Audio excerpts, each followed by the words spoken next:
Hi dears, അസ്സലാമു അലൈക്കും, welcome back.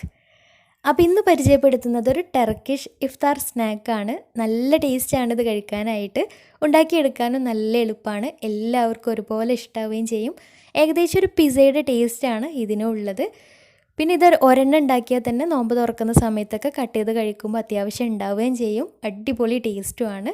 അപ്പോൾ എങ്ങനെയാണ് ഈ ഒരു സ്നാക്ക് സിമ്പിളായിട്ട് വീട്ടിൽ ഉണ്ടാക്കുന്നത് നോക്കാം. അതിന് മുന്നേയായിട്ട് ചാനൽ സബ്സ്ക്രൈബ് ചെയ്യാത്തവരുണ്ടെങ്കിൽ സബ്സ്ക്രൈബ് ചെയ്യാൻ മറക്കരുത്. തൊട്ടടുത്തുള്ള ബെല്ലൈക്കണും കൂടെ ഒന്ന് ക്ലിക്ക് ചെയ്യുകയാണെങ്കിൽ ഇനി ഞാൻ പുതിയ വീഡിയോസ് ഇടുമ്പോൾ അതിൻ്റെ നോട്ടിഫിക്കേഷൻസൊക്കെ പെട്ടെന്ന് തന്നെ കിട്ടുകയും ചെയ്യും.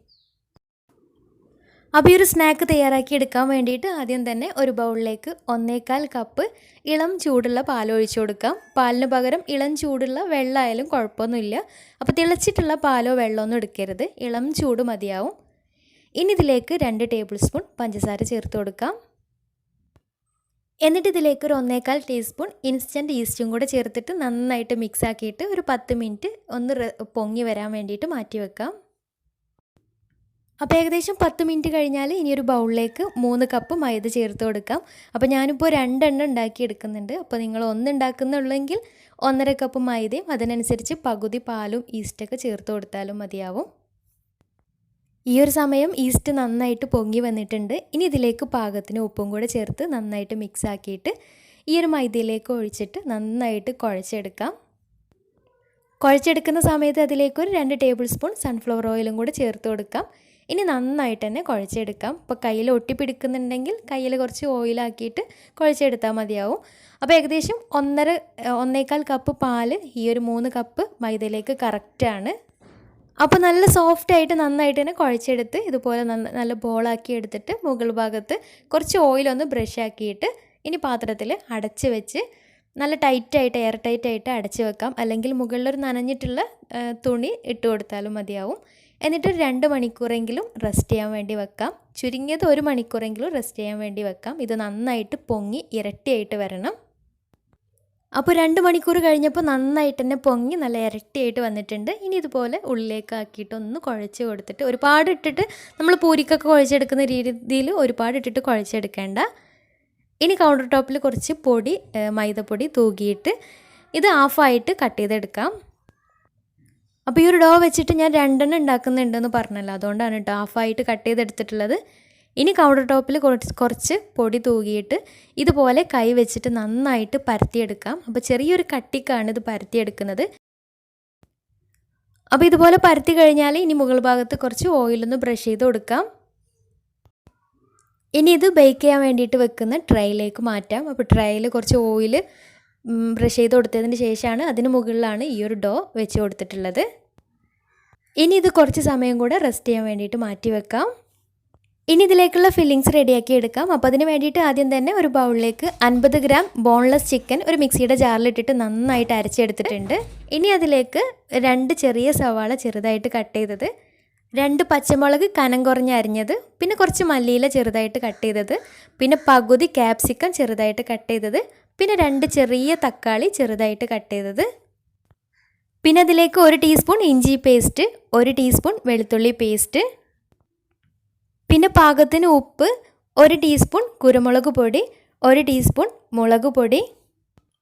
ഇവയെല്ലാം ചേർത്തതിന് ശേഷം നന്നായിട്ട് കൈ വെച്ചിട്ട് തന്നെ നന്നായിട്ട് മിക്സാക്കി എടുക്കാം.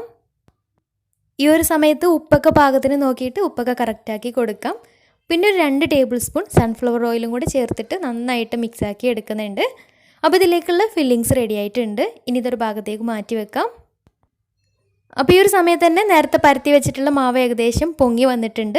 ഇനി ഇതിന് മുകളിലേക്കായിട്ട് കുറച്ച് ടൊമാറ്റോ സോസ് ഒഴിച്ചു കൊടുക്കാം. എല്ലാ ഭാഗത്തേക്കും ആയിട്ടൊന്ന് സ്പ്രെഡ് ചെയ്ത് കൊടുക്കാം. ടൊമാറ്റോ സോസിന് പകരം പിസ്സ സോസ് ആയാലും കുഴപ്പമൊന്നുമില്ല. എന്നിട്ട് അതിന് മുകളിലായിട്ട് നമ്മൾ റെഡിയാക്കി വെച്ചിട്ടുള്ള ആ ഒരു ഫില്ലിങ്സ് എല്ലാ ഭാഗത്തേക്കൊന്ന് പരത്തി ഇട്ട് കൊടുക്കാം. എല്ലാ ഭാഗവും കവറായിട്ട് കിട്ടണം. അപ്പോൾ ആ ഒരു രീതിയിൽ നന്നായിട്ട് തന്നെ കവർ ചെയ്ത് പരത്തി കൊടുക്കാം. ഒരു സ്പൂൺ വെച്ചിട്ട് എല്ലാ ഭാഗത്തേക്കൊന്ന് സ്പ്രെഡാക്കി കൊടുത്താലും മതിയാവും. അപ്പോൾ ഫില്ലിങ്സ് വെച്ചിട്ട് എല്ലാ ഭാഗവും ഒന്ന് കവറാക്കി എടുത്താൽ ഇനി ഇതിൻ്റെ സൈഡ് ഭാഗം ഇതുപോലെ മുകളിലേക്കായിട്ടൊന്ന് ഇതുപോലെ ഒന്ന് ചുറ്റിച്ചു കൊടുക്കാം. അപ്പോൾ ഇങ്ങനെ ചെയ്യണം നിർബന്ധമൊന്നുമില്ല, കാണാനൊരു ഭംഗിക്ക് വേണ്ടിയിട്ട് ചെയ്തു മാത്രം. എന്നിട്ട് ഇതിന് മുകളിലേക്കായിട്ട് കുറച്ച് ചീസ് ഗ്രേറ്റ് ചെയ്തിട്ട് ചേർത്ത് കൊടുക്കുന്നുണ്ട്. മൊസറല്ല ചീസ് ആണെങ്കിൽ ഒന്നുകൂടെ നന്നായിരിക്കും. ഞാനിപ്പോൾ സാധാരണ ചീസാണ് ചേർത്ത് കൊടുത്തിട്ടുള്ളത്. ഏത് ചീസായാലും കുഴപ്പമൊന്നുമില്ല.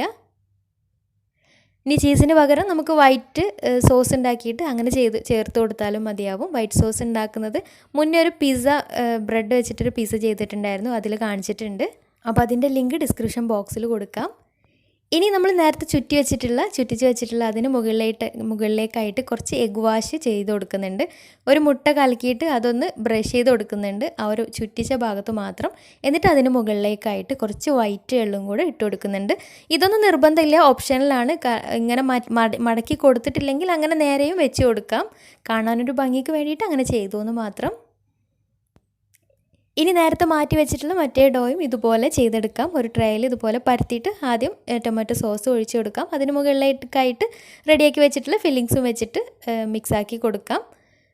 അപ്പോൾ ഞാനിപ്പോൾ ഇത് ബേക്ക് ചെയ്തെടുക്കുന്നത് ഓവനിലാണ് ബേക്ക് ചെയ്യുന്നത്. അപ്പോൾ നിങ്ങൾക്ക് വേണമെങ്കിൽ ഫ്രൈങ് പാനിലും ചെയ്തെടുക്കാം. അപ്പോൾ ഫ്രൈങ് പാനിൽ ആദ്യം കുറച്ച് ഓയിൽ പുരട്ടിയിട്ട് അതിന് മുകളിലേക്കായിട്ട് ഇത് വെച്ച് കൊടുത്തിട്ട് അടച്ച് വെച്ച് വേവിച്ചെടുക്കാം. അപ്പോൾ ഫ്രൈങ് പാനിൽ ചെയ്തെടുക്കുമ്പോൾ അതിൻ്റെ താഴെയായിട്ട് പഴയ വേറെ നോൺ സ്റ്റിക്കിൻ്റെ പാനോ അല്ലെങ്കിൽ വേറെ എന്തെങ്കിലും അലൂമിനിയത്തിൻ്റെ അടപ്പുണ്ടെങ്കിൽ അതോ വെച്ച് കൊടുത്തിട്ട് വേണം ചെയ്തെടുക്കാൻ വേണ്ടിയിട്ട്, അല്ലെങ്കിൽ അടി പെട്ടെന്ന് കരിഞ്ഞു പോകാനുള്ള സാധ്യതയുണ്ട്.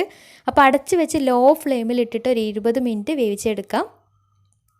ഓവനിൽ ചെയ്തെടുക്കുകയാണെങ്കിൽ 190 ഡിഗ്രി സെൽഷ്യസിൽ പ്രീ ഹീറ്റ് ചെയ്തിട്ടുള്ള ഓവനിൽ ഒരു 190 ഡിഗ്രി സെൽഷ്യസിൽ ഒരു 20 മിനിറ്റ് ടോസ്റ്റിൽ ചെയ്തെടുക്കാം. അപ്പോൾ ഞാനിപ്പോൾ രണ്ടാമത് ചെയ്തെടുത്തത് മടക്കി കൊടുത്തിട്ടൊന്നുമില്ല കേട്ടോ, ഇങ്ങനെ നേരെ തന്നെയാണ് ചെയ്ത് കൊടുത്തിട്ടുള്ളത്. ഇനി ഇത് ബേക്ക് ചെയ്തെടുക്കാം. അപ്പോൾ ഇത്രയേ ഉള്ളൂ. നല്ല ടേസ്റ്റി ആയിട്ടുള്ള പെട്ടെന്ന് ഉണ്ടാക്കിയെടുക്കാൻ പറ്റിയ ഒരു അടിപൊളി സ്നാക്ക് തന്നെയാണ്. അപ്പോൾ നോമ്പ് തുറക്കുന്ന സമയത്തായാലും നോമ്പ് സൽക്കാരങ്ങളിലൊക്കെ ഉണ്ടാക്കിയെടുക്കാൻ പറ്റിയ നല്ല സ്നാക്കാണ്. അപ്പോൾ നിങ്ങളൊന്ന് ഉണ്ടാക്കി നോക്കുക. എന്നിട്ട് നിങ്ങളുടെ ഫീഡ്ബാക്ക്സ് താഴെ കമൻറ്റ് ബോക്സിൽ അറിയിക്കാൻ മറക്കരുത്. അപ്പോൾ ഈ ഒരു വീഡിയോ ഇഷ്ടമായെന്ന് വിചാരിക്കുന്നു. ഇഷ്ടമായെങ്കിൽ ലൈക്ക് ചെയ്യുക. ഫ്രണ്ട്സ് റിലേറ്റീവ്സിനൊക്കെ ഒന്ന് ഷെയർ ചെയ്ത് കൊടുക്കാനും മറക്കരുത്. അപ്പോൾ നല്ല അടിപൊളി ഇഫ്താർ സ്നാക്കുമായി വീണ്ടും വരാം. അതുവരെ take care. Bye. Thank U.